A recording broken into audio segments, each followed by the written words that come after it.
Hi, everyone, and welcome to our Prenatal Wellness Talks. Today, I am joined by Nicole Harlot. She's the president and the founder of Perinatal Resource Collaborative, a dear partner of Prenatal Alliance. And we'll be talking about today of her work and what is this collaborative all about. Hi, Nicole. Thank you so much for being with us today. Hi, thank you, Susanna. I'm so excited to chat with you and to be here. Like you mentioned, I'm the founder and president of the PRC or the Perinatal Resource Collaborative, and we are serving the village for the villagers. So beyond, our professional roles, right? We're usually mothers, women, caregivers ourselves that are needing support so that we can fill our cups and pour into the families that we support, the mothers and the babies and the fathers and Yeah, let us know a little bit how it all started. What has motivated you? What is your background? Why are you doing yeah. this? Yeah, so I'm a mom of four myself. I have four lovely children that they may walk in at any moment here. But they're 8, 5, 3, and 18 months. So I've been personally pregnant or postpartum for almost a decade. And each journey of my own kind of brought me deeper into this work and expanded my own village more and more. My background is totally the opposite of maternal health. It's mortgages and finance and banking.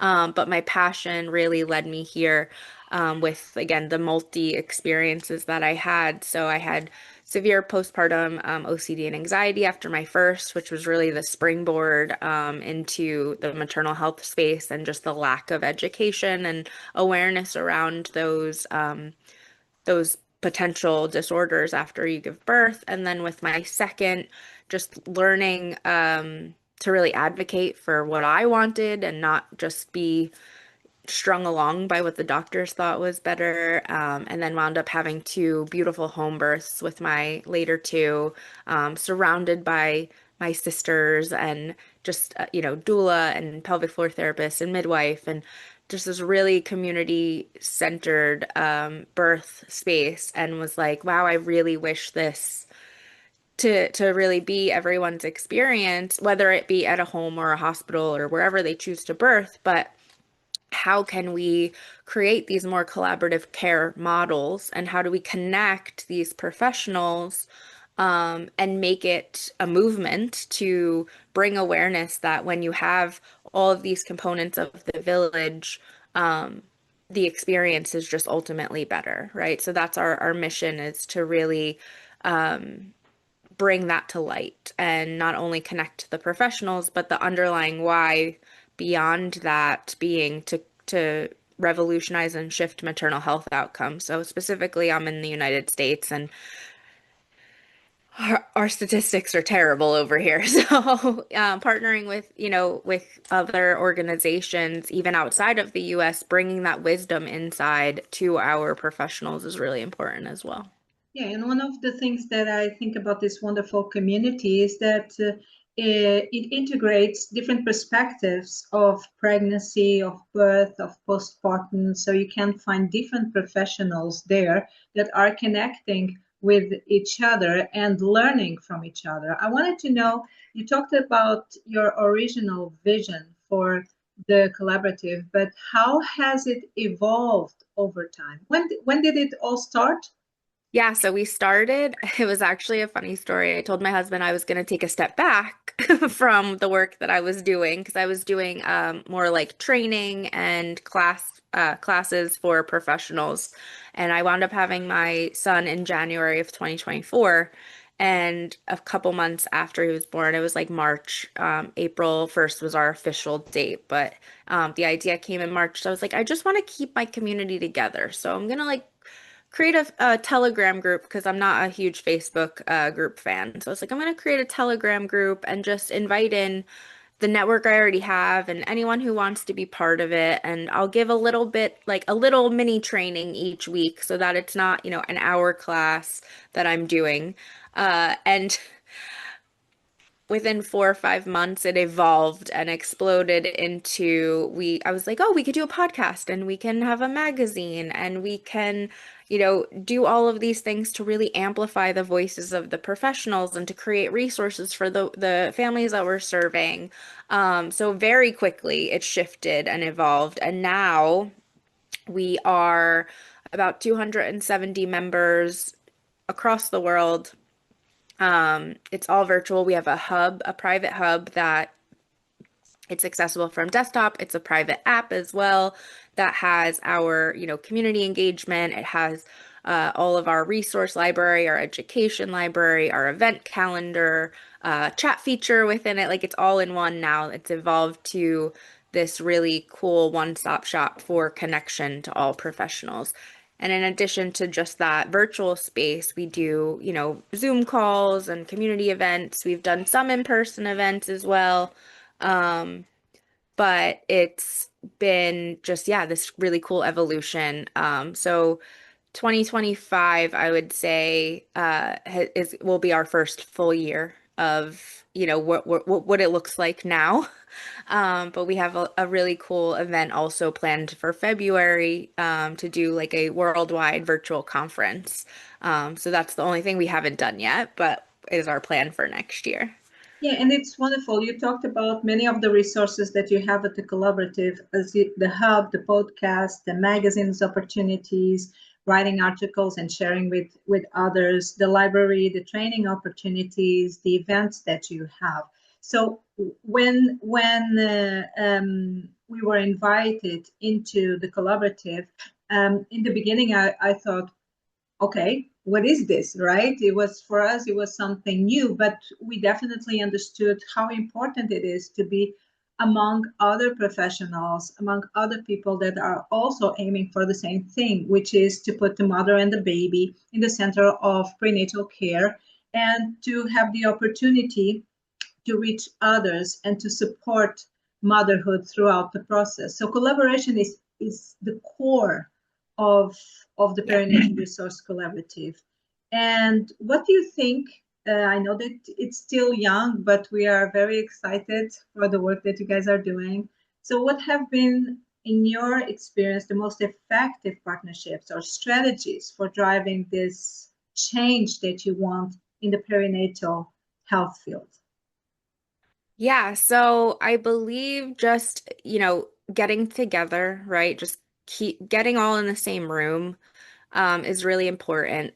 And having those people attend, not just attend, but actively participate is the biggest shift. So whether it's up, yep, I knew one of them was gonna Hello. sneak in here. Okay. Here. Oh, you want to say hi?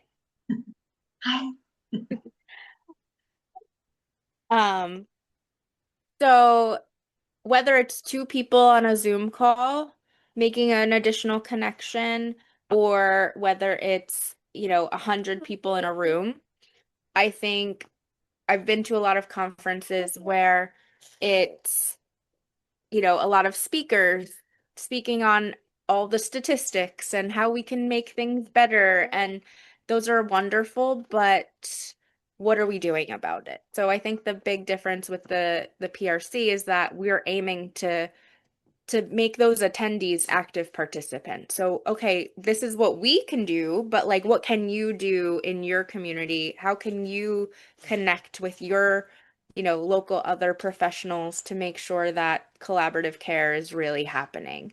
I think that's how we're going to see change go forward. And, again, like you mentioned, right now we're very in our infancy stage, but once we get those numbers up where we have this really great reach across the country and the world, then those connections are just going to organically make action happen. So just for example, I was on a call last week, just a impromptu community call, and it was someone from it was a mental health practitioner from Georgia who had her telehealth license in Florida, and a doula and birth educator from Florida. And she was looking for a referral list and she was looking for more. And, again, just so happened they were both available for that call and it was a connection made. So just and it wasn't local, right? It's not just someone in the same town. It was actually across the state, which I think is really important to talk about too, because a lot of the people that we do talk to are like, "Oh, well, I help locally." But if someone in, New Jersey is having the same issues that someone in California is having and they're trying to problem solve, but someone in Texas or Norway knows the solution and they could be that model for it, and we could share it across the entire collaborative, and it's not just local specific. So that's our bigger vision too, where we can actually create these solutions and share them across everyone. You talked a little bit about your personal experience and the challenge that you faced throughout your pregnancies. What do you think is the importance of the community, of the village, in your personal experience for you? Yeah, so going into my first pregnancy and birth, I was terrified. I was like, how is my body going to do this? Your typical first time mom that had only seen labor on TV. And, luckily I had one friend who knew what a doula was and shared that with me. And I was like, oh, we need to hire that, that person for us. So for my first birth, I did have I went through an agency, so it's two doulas, and got very close with one of them, who wound up being my doula for all four of my births, and has, now is one of my best friends. And just having that support and that education and that individualized care, and again, just that collaborative between the two of them, where one was more focused on lactation, one was more focused on rebozo techniques, and like they balanced each other out very well, and seeing how they work together kind of planted that seed a long time ago. And then as my second, with my second birth, learning, oh, there's something called a postpartum doula. And because I had a terrible postpartum the first time, I added that to my village. And I actually, through that pregnancy, had terrible pelvic pain. So I had a pelvic floor therapist. So by my third birth, I had, prenatally went to my pelvic floor therapist to prevent any of that stuff going on. She wound up being at my home birth with my daughter and my son. My doula, my lactation consultant at that point, my midwife, like it kind of grew. And then even with this one, I thought I had my village established, but then he had severe oral ties and inguinal hernias and like all these crazy things that I had not dealt with before. And because I at least had this first layer of my village, I was able to find that second layer of, oh, well, yes, I had a lactation consultant, but she referred me to a like feeding therapist or oral motor function therapist to really work with him with the tie release. And, then a physical therapist for him and a chiropractor for him, and, all these layers to it. And I feel like so many moms just have an OB and a pediatrician, again, at least here in the United States, and they think that those two people have all the answers, and they really don't. And unfortunately, they try to give all of the answers, and it's usually wrong. So the PRC, again, like inviting those people in, OBs and pediatricians and those medical professionals, to say, hey, you don't need all the answers. You just need a really good village of your own to refer these people to. Um, and I think that's really important as well. So that's one of our missions. One of the things that you said that I think it's very important, and it's the experience that I had myself with three children, is that you change with your first pregnancy and you think, okay, now I know much better, and I go for the second pregnancy. And then you change again with the second pregnancy, you know more, you learn more. And then you go for the next pregnancy and you think, oh, now I can handle things. And then you know more because there's no prediction of how the pregnancy is going to be, what will be the challenges, if any, how the birth is going to be. So you prepare yourself the best you can and hope for the best. And if challenges arise, you want to have a strong network. You want to have a good support team, someone that you can just call, even if you don't feel safe, someone that you can just call and that will appreciate when you're showing that you're fragile. All right. And that's a strength. That's so beautiful. Exactly what you said. I know that you are a changer. You want to make change in the world, in the communities, and you're starting with the communities also in the same way as Prenatal Alliance does, because we think is with the people that we start with.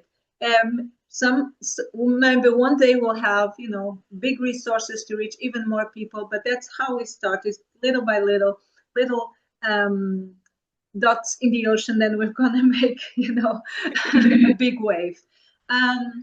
So what would be the changes that you would like to see made, or improvements that you would like to see in the perinatal care or even prenatal care in the communities, in the regions, with organizations and individuals that you work with? Yeah, I think my biggest change is just like how do I put it delicately? Like the breaking away from the systems. Again, here in the United States, we're very systemic. Everything is, oh, in network and insurance and um have to do it this way. And I think the more we can educate and just give awareness to that it doesn't have to be this way, and you don't have to be fearful of birth, and there are so many, like you said, regardless of what birth it is and what person it is, it's so individualized. But and again, I can only speak for the United States, but it's so systemic where it's like, oh, you're pregnant, you fall in this bucket, and you the assembly line, right? You go there. And so many families, and I say families because the moms aren't educated, but the fathers aren't either, and then their moms or mother-in-laws or their, older generation, they just did things the same way. So there's no one to say, hey, you could do it differently. Um, and hey, there's a village out there. The village looks very different than it did a few generations ago, but it is out there. It's rebuilding. And to give them the autonomy and the awareness and education to choose, right? To choose confidently what they want and not just be a victim almost to circumstance. Hello, my love. I'm almost done, okay? I'm almost done. Um, so yeah, that would be my biggest, it really, like I said, it's about having the family as an active participant in their experience and not just a passive patient, you know.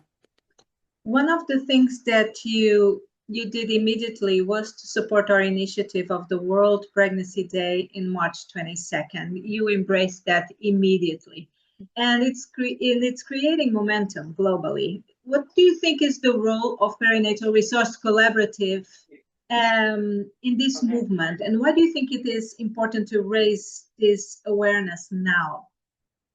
Yeah, I think, we see it across um many different months, right? And national days and things like that. And I think when there's this collective focus on, one specific mission or one branch of the mission, it just brings more people together, right? And as the collaborative, like that's the point, is to how can we come together and understand the mission and do our individual part to move forward. I think a lot of organizations out there are amazing and they're trying to make big change from the top down. Um, and that gets, again with the systems, like there's so many barriers to that, right? Because a lot of those top-down agencies have shareholders to ask, to answer to. They have bottom lines to make. They have government, ethics to agree with and all the things. Whereas like when you do something like World Pregnancy Day, or when you have these organizations like the PRC or Prenatal Alliance, where it's based in the community, it's based on the people who have the boots on the ground, then we all rise together. Would you like to make an invitation to our audience? tell them a little bit about what is happening in August, what you guys are preparing. And I think that it's such a wonderful opportunity for people to learn more and invest in this collaboration. Yeah, so we decided to create this campaign kind of similar to World Pregnancy Day, where we're just going to go all in August. And what that means is, you know, obviously the members of the PRC are partners of the PRC, creating awareness, giving incentives. So we really want to reach 1,000 members. We have 270 right now. And once we hit 1,000, what happens is our footprint grows and we're able to do more and have more impact and create this really robust community that is engaged and actively participating, and that's when changes are going to be able to actually happen. We've seen it already once we reach that 200 mark, so slowly increment, but getting to that 1,000 will really just solidify everything. So that's our mission. Our mission is to get to 1,000 by the end of the year, but we said, okay, let's move it up to September 1st and go all in. And if we can get to that 1,000, you know, it just, again, it allows us to do more for the communities and for the professionals. So we have increased affiliate incentives. So anyone who joins, if you're a member, you're automatically an affiliate and you can earn income. You could basically pay your membership in a couple of referrals. So we all have our own village. We all know other professionals in this space. So inviting them in allows the community to grow, but then you also get compensated. So our commissions are increased 5% this month as well. We have giveaways. We have, you know, t-shirts and swag and stuff that we're giving away. We also have the big event that I mentioned in February. We're giving away some free tickets. And then if we hit our 1,000 member goal, we have a $10,000 cash pool that for the top referrers, however that's split up, is going to get a piece of that as well. So there's just a lot of incentive again around creating this buzz and welcoming in all these new amazing professionals that are doing this great work, again, coming together so that we can connect and just create this change that we're wanting to.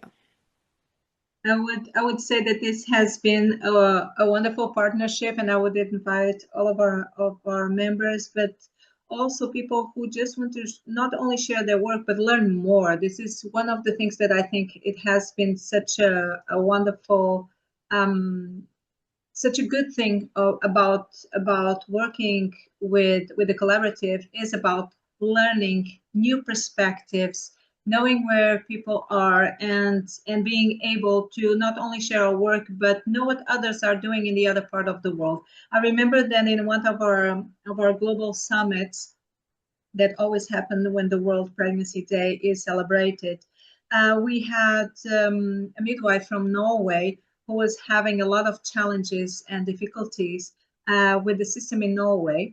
And when she learned about, in the conference there were other midwives and they were talking and having their talks and discussing with the community at the summit, she was so surprised that others were having the same challenges at the same time as she was in Norway.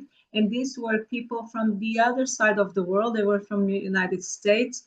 And she said, oh my God, this is totally changing my perspective, or the way that I thought that I could change things. I'm going to do it in another different way. And yeah. I was so happy for this. So I invite everyone to be with Nicole and share and get advantage of what the work that she's doing now. Thank you so much, Nicole. It was wonderful to have you. Thank you, Susanna. It's always a pleasure.